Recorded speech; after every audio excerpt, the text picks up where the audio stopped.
Welcome to Inflection Point Conversations. I'm Michelle Obeda, an art director at Shimahara Visual. This series emerged as a reaction to the highly disruptive AI revolution that's reached an inflection point within our industry. We hope to take a deep dive into this revolution. Join us. Today, I'm speaking with Hassan Ragab. Hassan is an Egyptian interdisciplinary designer with an architectural background, currently living in Southern California. He's a professional computational designer and conceptual artist and has great expertise in exhibition design, product, textile and furniture design, and architectural construction. Hassan gained recent notoriety with his creative and fantastic AI-generated images that combine architectural aesthetics with environmental, social, and political messages. Since then, he has started his own design studio, integrating architecture, art, and computational design. Welcome, Hassan. And for a bit of a while since I've seen a lot of your mid-journey images on Instagram and LinkedIn, and digging back into them, I think that they stand out for a reason. And I think that your images and your artwork has been gaining traction for a reason. And I'm wondering if you have an idea why, maybe because I think a lot of people have put mid-journey images online, and it's not kind of had the same reactions. Do you have an idea why yours have become quite popular? Um, I think it's a mix between being lucky and being truthful, if I have to be honest. So, but I also I think like I was lucky to kind of start this just right before the boom of the whole Midjourney and AI thing, just right after. So I know a lot of artists who have been working and exploring AI since like 2017 and 2018, and they are just amazing artists. But at that point, when I started, like there was hardly anybody that was trying to use like Midjourney in architectural explorations. There were a couple, and I was really inspired by their work. Like I didn't invent it, but the thing is, like I was really trying to kind of push the boundaries and just like test how to get, I don't know, how to push the boundaries of the AI to push my own creativity, just like to challenge myself, but also challenging the tool. And I don't know. I think I was working really, really hard, like at the summer, like almost like every waking hour that I'm not working, like with my old company, or I'm not taking care of my son, or I'm not spending time with my wife. Then I'm 100% like exploring like these tools. And again, this was this part of luck where my things kind of started to be picked up, on social media, and one thing led to another. Like there is no reason to kind of explain, well, like why my work kind of stands out, because I when I look at my work, I always like try to give myself credit that I work hard, but also the luck factor is a big key player in almost the success of everybody. So I don't Yeah. know. The messages, I guess, the kind of the sort of like the messages about climate change and about war and about homelessness and about different issues that I feel like you're expressing with your images kind of goes past the method of using AI to do them. You're making a great point in an interesting, different way. Um, and I'm Yeah. wondering if you could talk a little bit about that, about your interest in the different sort of themes. Yeah, I think so. When like I'm an architect and I'm a designer, right? But I always had interest in art in general. Like I always like really admired it. I had several attempts in the past to create, like to do generative arts or even sketching or do calligraphy, but I've never had like a professional career as an artist. So like all my research was like part of like a hobby to know like like what is abstract expressionism, or like what was like the Islamic art and what does it mean, and what was the art in the ancient Egyptian architecture, like sorry, in the ancient Egyptian times. So that was like really interesting for me. And when these AI tools came, I instantly understood that these are not architectural tools. These are not architectural softwares. These are artistic softwares. So I was really trying, or I'm still trying to use them in this manner, because I also believe that architecture, like the modern practice of architecture, has lacked like the human input that you once had, that was from art and was from like creating something that is beautiful rather than creating something that's 100% efficient, or like that needs to follow a certain structure, needs to follow the budget.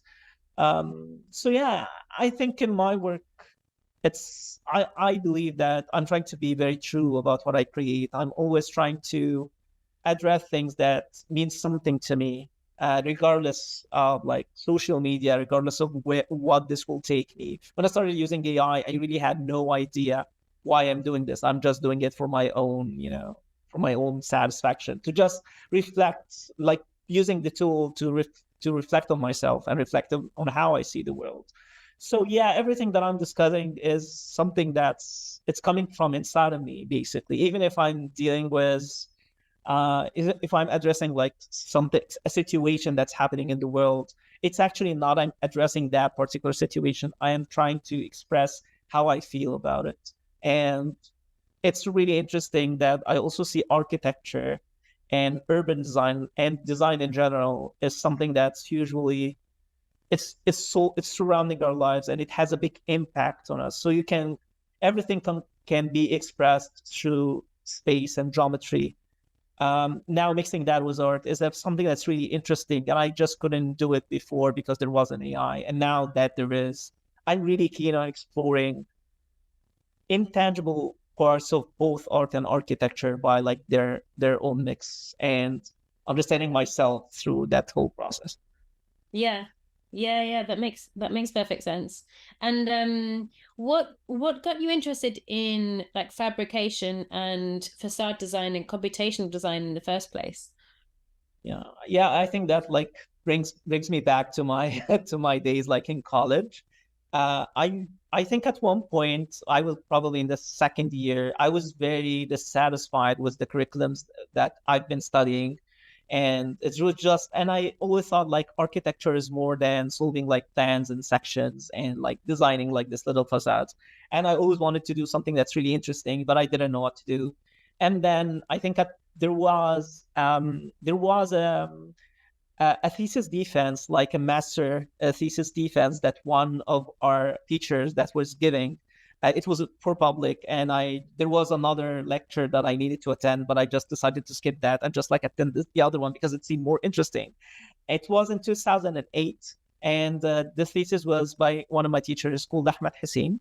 And was the first time that I ever heard about the term parametric architecture, like Mm. that you can, like, instead of dealing with like the traditional modeling techniques, you can actually delve more deep into what it means to create a line or a point, and how to add mathematical formulas to your designs to create something that just wasn't before. And I remember I got hooked immediately, but I didn't know how to do computation parametric design. I didn't know any coding, and at that time YouTube was not very big. There wasn't a lot of resources, especially in Egypt. So in 2009, again, I was very lucky that one of my teachers was giving a grasshopper workshop. This is 2009 in Egypt. At that point, almost like 10 or 12 people around the world who have heard about grasshopper. There was Mm. nothing. There was no plugins. There was nothing there. And I remember when I tried it out, I just fell in love with it. That was really great. And but again, when I graduated from school, there wasn't much for me to do with Grasshopper because there was not a lot of companies who would hire computational designers. Not a lot of people use Grasshopper. So in order for me to use Grasshopper, I had to learn digital fabrication, and to do digital fabrication using CNC machines at that point, because that was the only thing that I had access to in 2011 in Egypt. I decided to make furniture. So that's how I started to combine these things. And then eventually 2015 or 16, I had my own design studio to build these things. And then one thing led to another. And then I came here to the United States, and I was looking for a job. I was trying to look at any job basically. I just came here. I didn't know I didn't have any connections. I didn't study and like in Europe or in the United States. But again, I was really, really lucky that my company, Morton Bros, they were working on that big project, and they needed people who had expertise in both computational design and digital fabrication. So it was like I was, Perfect. yeah, I was at the right moment. And yeah, that's how it came to be. Yeah. And I can see, I mean, knowing that about your background, I can see those kind of influences in sort of the images that you've been doing in your artwork, in terms of facade design. And I was wondering, do you think of like the generative AI tools in terms of being able to design with them, or do you think of them purely in a separate kind of artistic form? Both, I guess both. Mostly, I like to think about them in like this artistic form, because they are such an inspirational tools. Like they can really push the boundaries of how do you think about design. However, I'm also using them as like I'm just trying to include them in the design processes, but also through inspiration. So sometimes I just like decide to go crazy and design something that, or like to try to visualize something that I know that I'm not gonna build because it's very, very ridiculous to be built, because it just needs to be artwork and that's it. But other times there are clients that are reaching out to me who wants to build something, and at that point I'll use AI to generate concepts and then take these concepts and modeling them, the traditional way, the old ways, I guess. Yeah. That point. So yeah, both. I think both are really important for me. Well, so I feel like this might also hit on a point of like what catches a lot of people's attention, what caught my attention with your artwork is the idea, or is the way that let's say like facades that you show on a street look fantastical and maybe not possible, but also knowing that you could design them, they might be possible.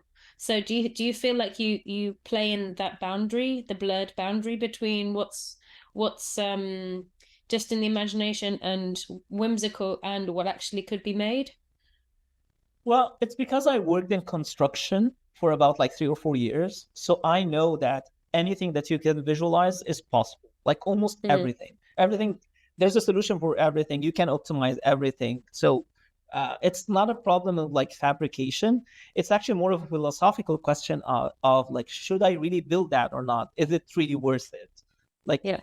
for me, when I create these images, I don't really intend to build them, but it's more like of a statement or like to try to judge these buildings. Yes, they are ridiculous. They might be beautiful too.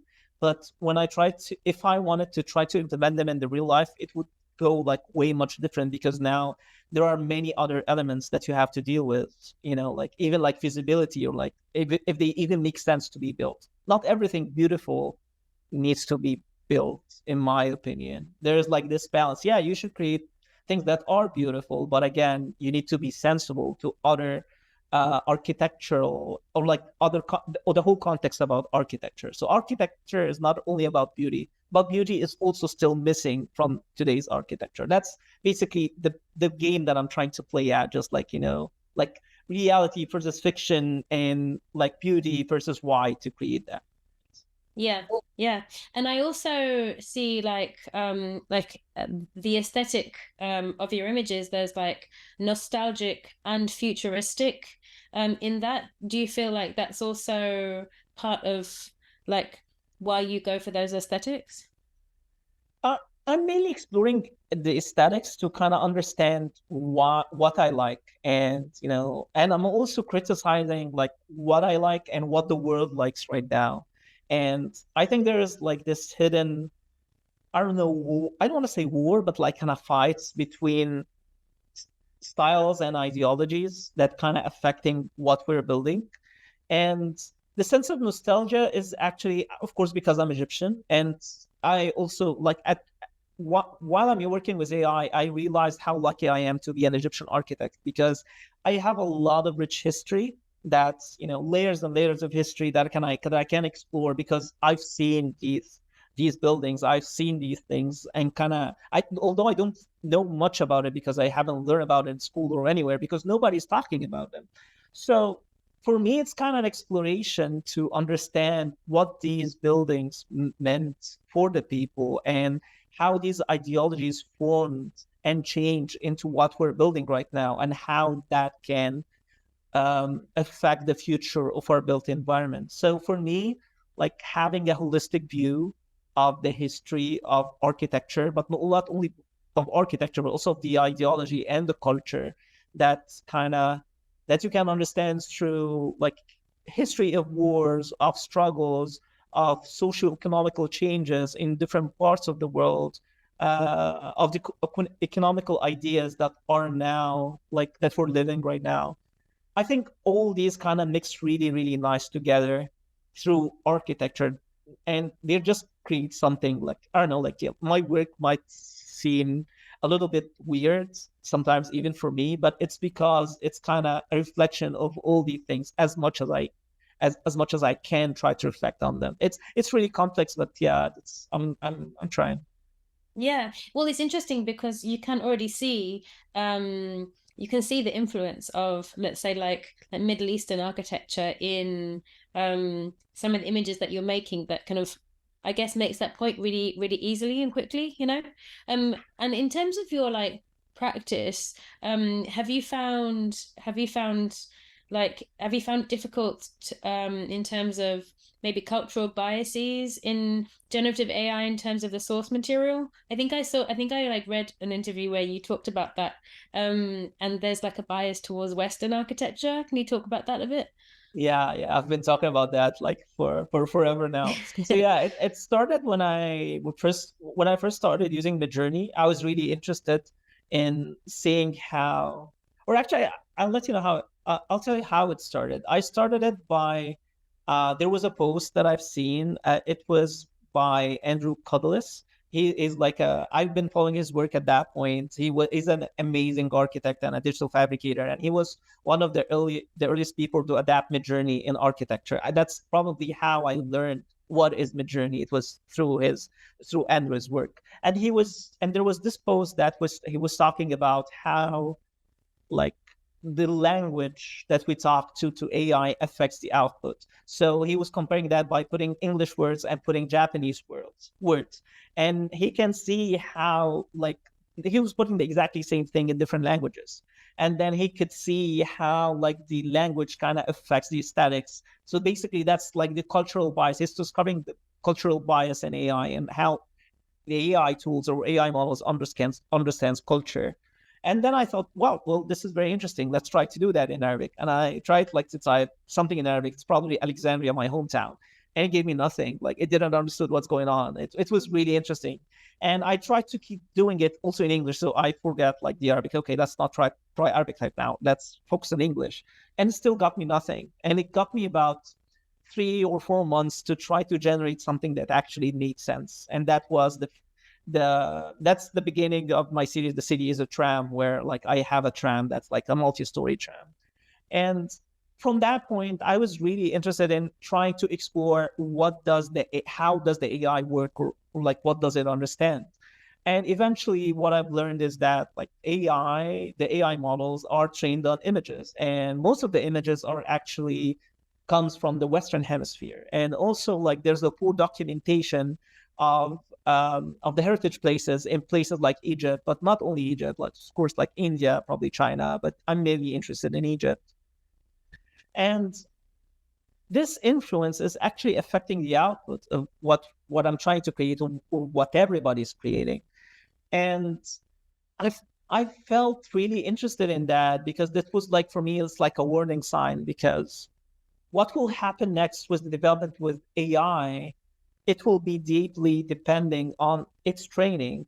And the AI is like a very fast moving technology. It's affecting everything that we do. And if something was left behind at that moment, that means it will be left behind in the future from everywhere. So if we cannot generate these images right now, if you don't have a good documentation of our heritage and our history, these things will be lost in a post-digital world that we just don't know what will happen, like whether like we will be designing in the metaverse, what are the tools that the architects are going to use. Like imagine like 5 or 6 years from now, if you're an architect and you're trying to design a building, you won't be using references. You won't be using like AutoCAD or like Revit. You'll just go to like a platform and tell me, hey, I want to design a building by Zaha Hadid, and you'll get the building instantly. But now if you want to try to do an ancient Egyptian building, you'll get something that's very blurry that won't be used. So this influence could die because our tools or our everything that we're using, our tools, our traditional tools are changing, and with them, our styles were changed too. So I think like bias is really interested to me. I know it's important for like the training of AI, and that's why I try to make it kind of, I don't want to say like make it my mission to try to focus on culture and heritage through AI as an alternative way for other people to try to use it, like to create like fantastical or futuristic buildings, or to just reiterate the works of other famous architects. I thought like this is a different and more interesting way, and I was really happy to see that big. Again, maybe it's not because of my work, but I've been seeing these things changing. So now people really are interested more in understanding heritage, or like to incorporate heritage into their work, whether AI or not. Even the AI like the developers of these AI tools are becoming more aware of the bias, and they are trying to overcome that in so many ways.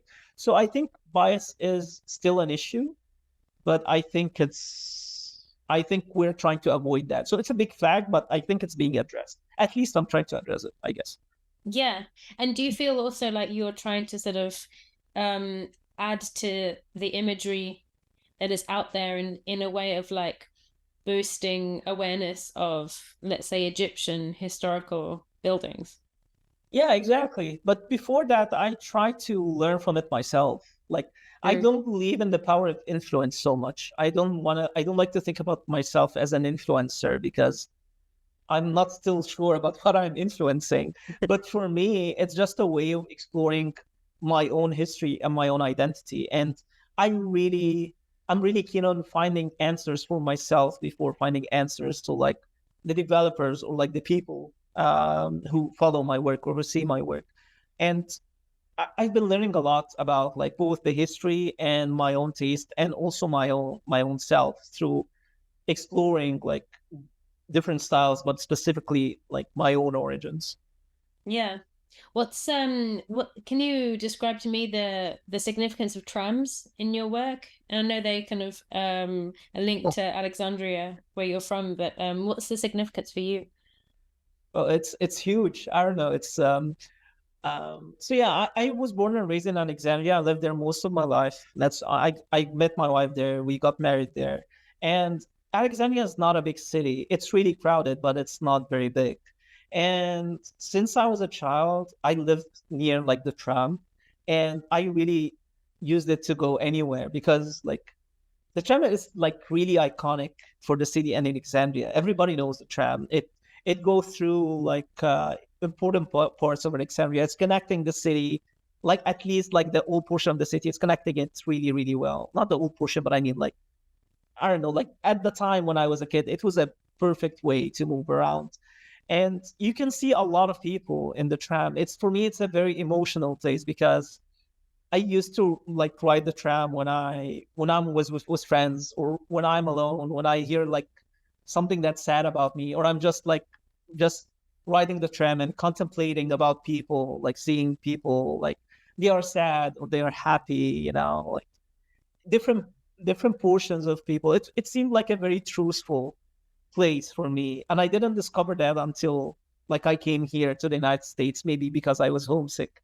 But it's very significant. I think if there was one iconic element that kind of resembles how I see Alexandria, it will be the tram, because the time that I was there and how I feel that it reflects a certain group or people that I belong to. So it's for me, it's like I think it's my biggest muse, but not in a very intentional way. It just like came to me. I just realized, hey, the tram is beautiful. The tram is, it has so much. There's so much intangibility in the form of the tram because it's so old, and the people riding there is just they're so authentic. They are so nice. It's that there's I don't know. It's beautiful. I There's so many things that I want to say about the tram that I just can't say. It's weird, but I really love it. Well, have you had a lot of positive feedback from people from Egypt? Like, do you have like Egyptian viewers and things who get got in touch with you at all? Yeah, it's it. That's what then. That's one of the best things about this series is that I actually, like, a lot of people reached out to me, and like they can really relate to the same experience when they saw the images. And that was the first time when I felt like that's what art is all about, is about communication. It's not about what I create. It's about creating something that resembles, that connects people, that connects me with people. So I even remember, like, I think there was one lady, I think she was Greek, I guess, and her grandparents, they lived in Alexandria, and she always heard her grandmother's stories about the tram. And when she showed her my pictures, she really likes it, because like, hey, this I can really, like, relate to this. She was very nostalgic about it. And to be able to create something that transcends the boundaries of space and time with a person that I really didn't know, and we're from different age, we speak different language, but they can really relate to that. It's I think it's I'm for me, it's everything. Like, I don't care about anything anymore. Just like this connection. Once I feel like there's this connection with a different human being, I think that's the goal of what I'm doing. It's all about connecting and reaching out to people that I don't know. Yeah. Yeah, that's really beautiful. Do you Hmm. feel like that using generative AI in particular has made your art more accessible?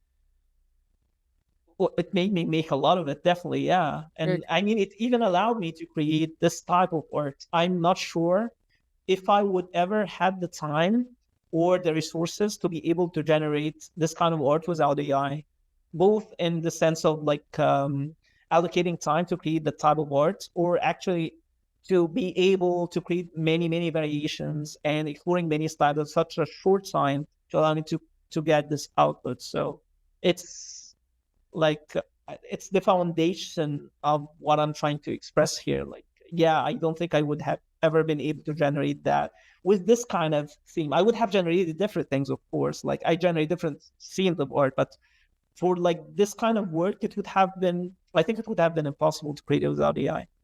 Definitely, AI is definitely changing art as we speak right now. How it will impact art is, it can go anywhere. But yeah, most, like, it will change the definition of art. That's different. It's actually what's doing right now. There will be a lot of people that will be able to express themselves through artworks, although they don't have the technical skills. So they don't know how to draw, they don't know how to use like, sketching softwares like Illustrator or something.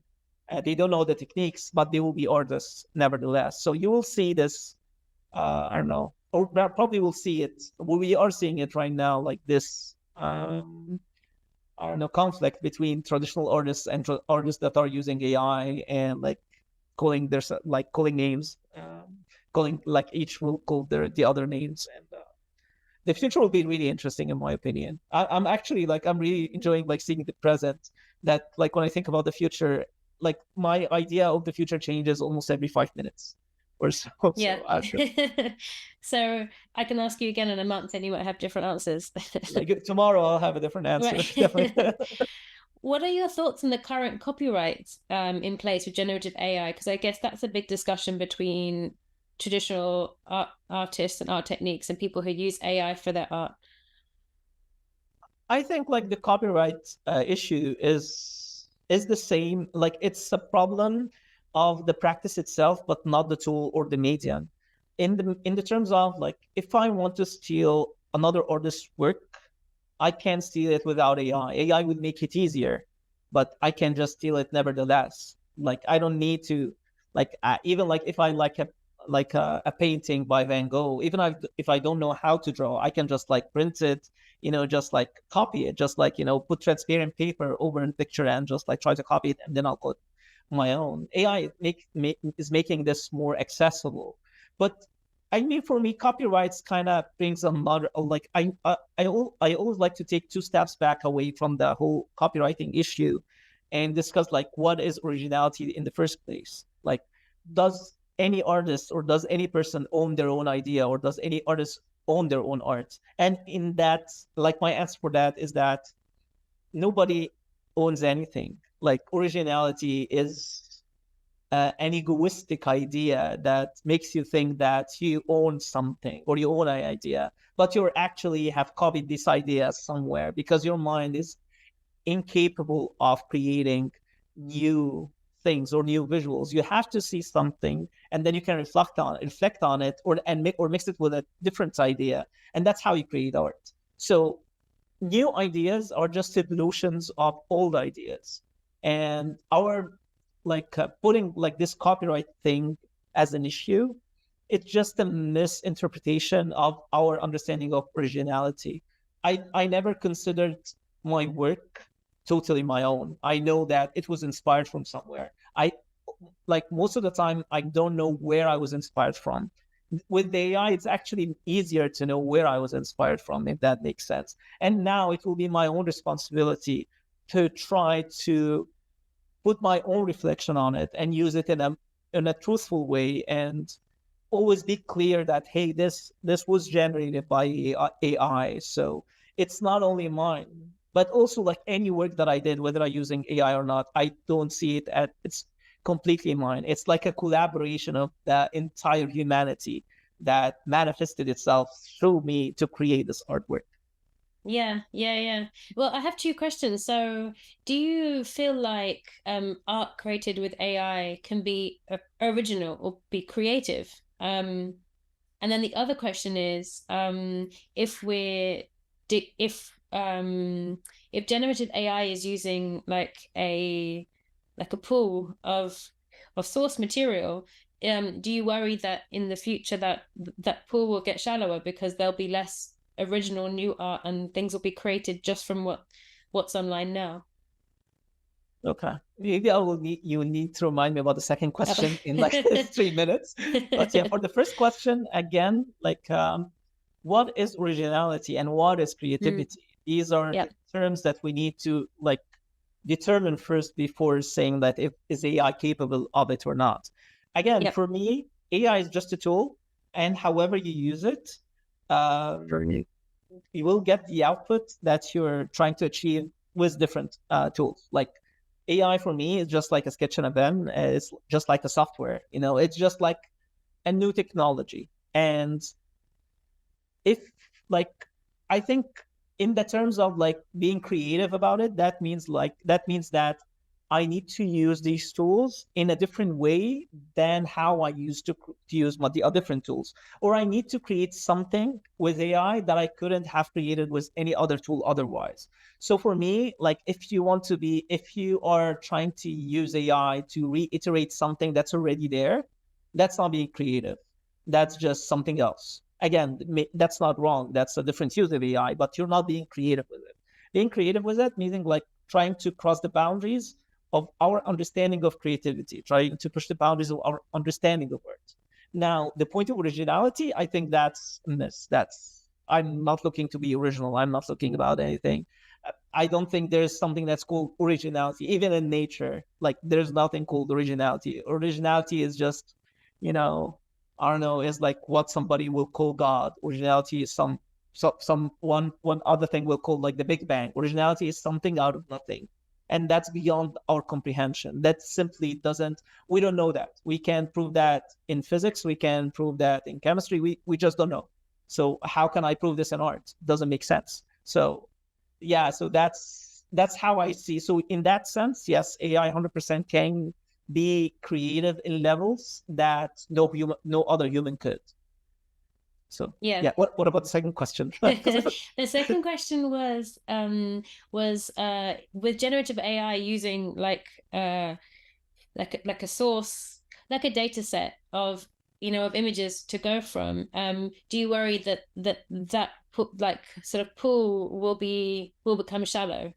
If more and more images that are created and put online are just being generated, like a feedback loop I've heard it described. Yeah, yeah. Well, I guess the whole feedback loop is always contextual. So, like, if we are looking at the let's because like again because like we are both architects, so let's talk about architecture and let's talk about how architects are designing right now. They are basically like almost 100% of architects are using, like, not 100%, but like the majority of architects are reiterating like two styles. The first one is modernist, like the form follows function, and the other one is the post-digital era Zaha Hadid influence style. That those are, or the mix of both. they are not the only styles in the world, but we are just taking that because that's what our context is feeding from. That's True.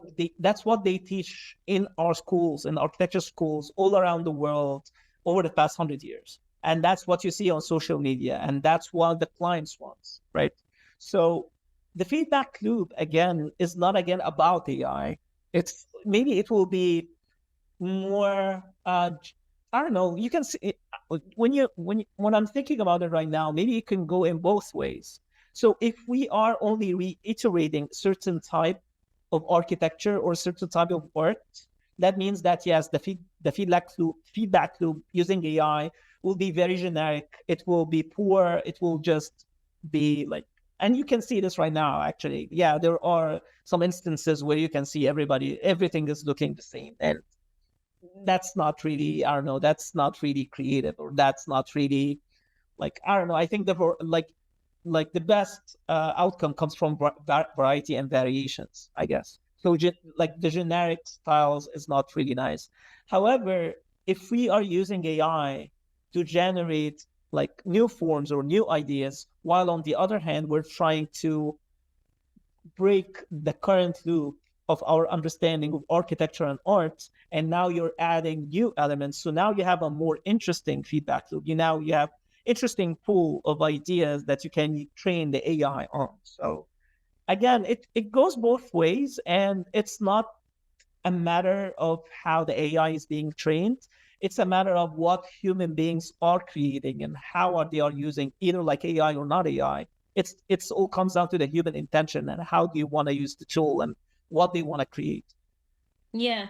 How would you like to see AI being used for yourself in the future, in the near future? You mean for my practice, for my own work? Yeah. Um, Basically to answer questions that I have about actually not to answer questions, but to ask more interesting questions about me, myself, and my work, and just to try to go somewhere, like even philosophically or mentally, that is interesting, that kind of breaks the boundaries of society and a world that is, I don't know, that I have a lot of problems with, like the society and the world, a lot of ideas and a lot of ideologies. I think AI for me is a way to try to transcend boundaries of expression and of language, either with me talking to different people, even me talking to myself, or like trying to understand what I'm saying, trying to understand what I'm really thinking about. I have a lot of questions in my head, and using AI is a way to answer some of them, or actually to change these questions into more interesting questions, and that will bring like a new personal pursuit, and like jump on it. So hopefully I'll be able to like ground myself or put myself in a center of practice that is about exploration, uh, mainly personal exploration. But if this could be extended into like a professional thing where I can communicate and show artwork and build things, that will be great too. Yeah.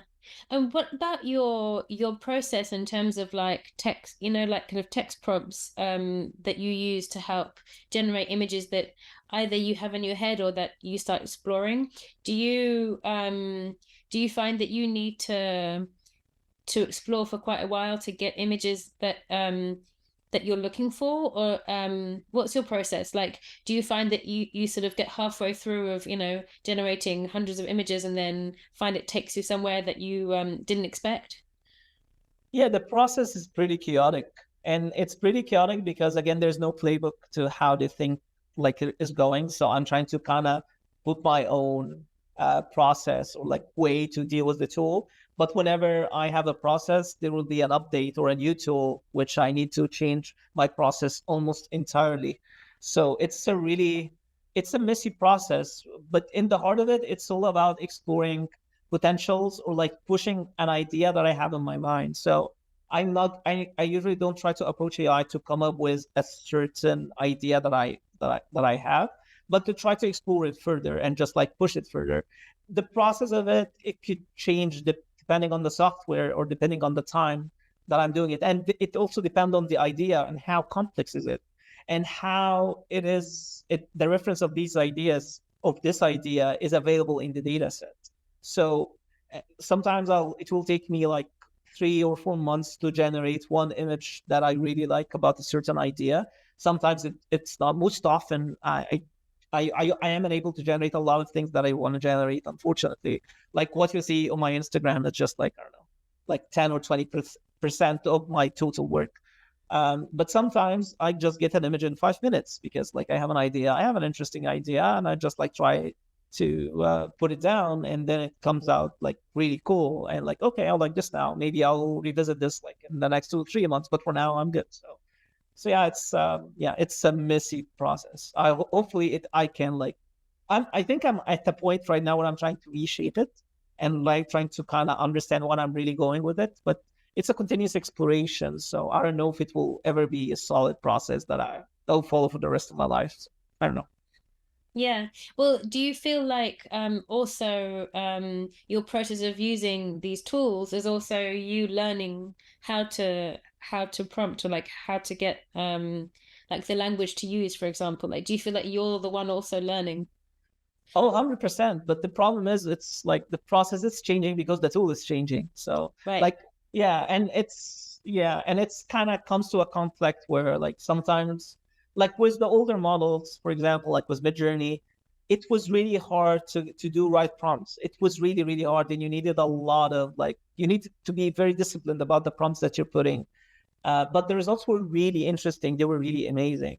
With like especially Midjourney, as it's moving forward, like the prompting becomes really, really easier, and the images are more strict.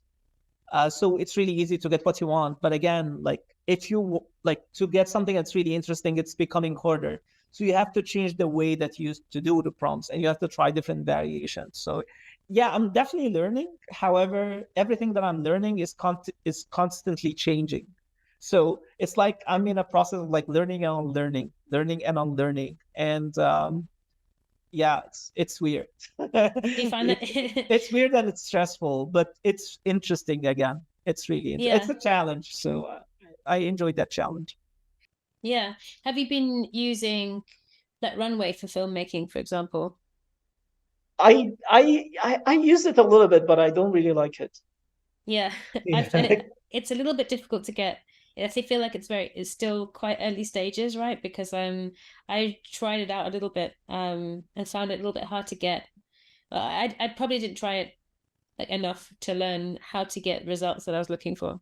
Yeah, I have been trying. Yeah, I don't think I have tried very hard with Runway, but again, it all depends on what do you want to create. So Runway might be a great tool to generate um, conceptual movies based on like characters or like animation animation character or even portraits of people. But when you try architecture, it's not great, and you Really? need to be very specific about what kind of architecture that you want to create, and you also need to be very specific about like what art that you want to add into your video. So there is not a lot of controls. I mean, there are controls of motion of everything, but the controls are not really, I don't know, they're so up in the air, and it's not good with architecture. So I really like animation. So like but I really like stable diffusion basically. Anything that's kind of stable diffusion based Mm. is great, and it's much better than Runway.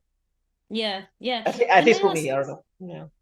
Yeah. Can I ask what software you use to create your, the it looks like animated stills, like in particular ones like for example, I saw on your Instagram like a building that's sort of dancing. What software do you use to create these kind of animated sets of stills? Oh yeah, so it's mainly Stable Diffusion. So Right. yeah. So there are different plugins for Stable Diffusion. So there's like the Deform plugin that I use that to create um, animation of buildings that's kind of changing really, really quickly, or interiors that changing really, really quickly. But for like dancing buildings, it's also Stable Diffusion, but that's like a process called image to image, where you Mm. have a video and then you like you try to like do a little bit of post production to that original video of a person moving or dancing, and then you break it down to frames, and then you put that into Stable Diffusion and try to control these through prompting or through other methods like control net. So yeah, basically, yeah. There are other tools like Warp Fusion, but it's also Stable Diffusion based. There's also Animated Depth, which also Stable Diffusion based. So yeah, I mean, for me, Stable Diffusion is great, much Yeah, better than Runways. right. Much better.